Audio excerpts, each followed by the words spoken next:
আপনার অধিকার প্রতিষ্ঠা হওয়ার জন্য অধিকার যাত্রা। আপনারা যে পেশার সাথে যুক্ত সেই পেশা আজকে আক্রান্ত, সেই পেশা আক্রান্ত মানে ভারতবর্ষে গণতন্ত্র আক্রান্ত।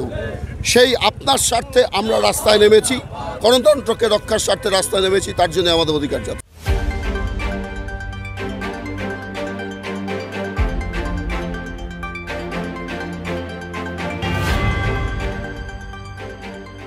রাজ্য কোঅর্ডিনেশন কমিটির ডাকে 4 দফা দাবিতে কুচবিহার থেকে সাগর পর্যন্ত অধিকার যাত্রার আয়োজন করা হয়। বুধবার এই যাত্রাটি শিলিগুড়িতে প্রবেশ করে। এরপর শিলিগুড়ির দমকল কেন্দ্রের সামনে থেকে অধিকার যাত্রার ফের পথ চলা শুরু হয়। তারপর ওখান থেকে ফ্লাইওভার হয়ে ভেনাস মোড়ে এসে পথসভা করা হয়। এরপর এই অধিকার যাত্রাটি শিলিগুড়ির এসডিও অফিস হয়ে বিভিন্ন জায়গায় পথসভা করে। তার মধ্যে ফাঁসিদোয়া বাজার, উত্তরবঙ্গ মেডিকেল কলেজের সামনে সূর্য সেন মার্কেট, ঘোষপুকুর ও খড়িবাড়ি বিডিও অফিসে পথসভা করে বিধাননগর হয়ে সোনাসপুর পেরিয়ে উত্তর দিনাজপুর জেলার দিকে এগিয়ে যায়।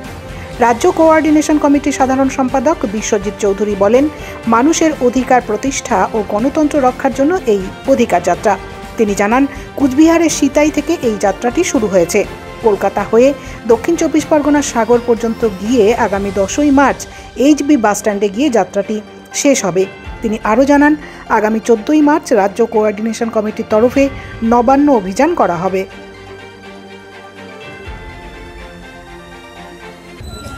মানুষের অধিকার প্রতিষ্ঠা হওয়ার জন্য অধিকার যাত্রা। আপনার অধিকার প্রতিষ্ঠা হওয়ার জন্য অধিকার যাত্রা। আপনারা যে পেশার সাথে যুক্ত সেই পেশা আজকে আক্রান্ত, সেই পেশা আক্রান্ত মানে ভারতবর্ষে গণতন্ত্র আক্রান্ত। সেই আপনার স্বার্থে আমরা রাস্তায় নেমেছি, গণতন্ত্রকে রক্ষার স্বার্থে রাস্তায় নেমেছি, তার জন্য আমাদের অধিকার যাত্রা। আমরা কুচবিহারের সিতাই থেকে শুরু করেছি, সুদূর কলকাতা হয়ে দক্ষিণ 24 পরগনার সাগর পর্যন্ত গিয়ে আগামী 10ই মার্চ আমরা এইচবি বাসস্ট্যান্ডে আমাদের এই অধিকার যাত্রা আমরা সমাপ্ত করব।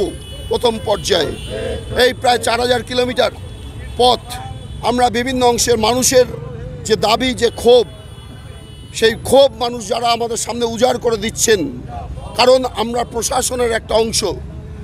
এই যে দুয়ারে সরকার থেকে বিভিন্ন পঞ্চায়েতের সমাধান থেকে শুরু করে নানাবিধ কর্মসূচি স্লোগান দেওয়া হচ্ছে, তার রূপকার যদি বলেন কর্মচারীরা, কিন্তু কর্মচারীরা জানেন মানুষের অধিকার প্রদানের নাম করে মানুষের অধিকার আক্রান্ত হচ্ছে। ফলে মানুষ খুব স্বাভাবিকভাবেই আমাদের কাছে তাদের ক্ষোভ উজাড় করে দিচ্ছেন। সেই ক্ষোভের পুঞ্জীভবন ঘটিয়ে নিয়ে সম্মিলিতকরণ করে নিয়ে আগামী 14ই মার্চ আমরা নবান্ন অভিযান কর্মসূচি করব। নবান্ন সহ শাসক দলকেও জানান দেব, মানুষ ক্ষুব্ধ হচ্ছেন, মানুষ ঐক্যবদ্ধ হচ্ছেন। বিভাজন করে সেই ঐক্যবদ্ধতাকে ভাঙা যাবে না। বিশ্বজিৎ গুপ্ত চৌধুরী, সাধারণ সম্পাদক, রাজ্য কোঅর্ডিনেশন কমিটি।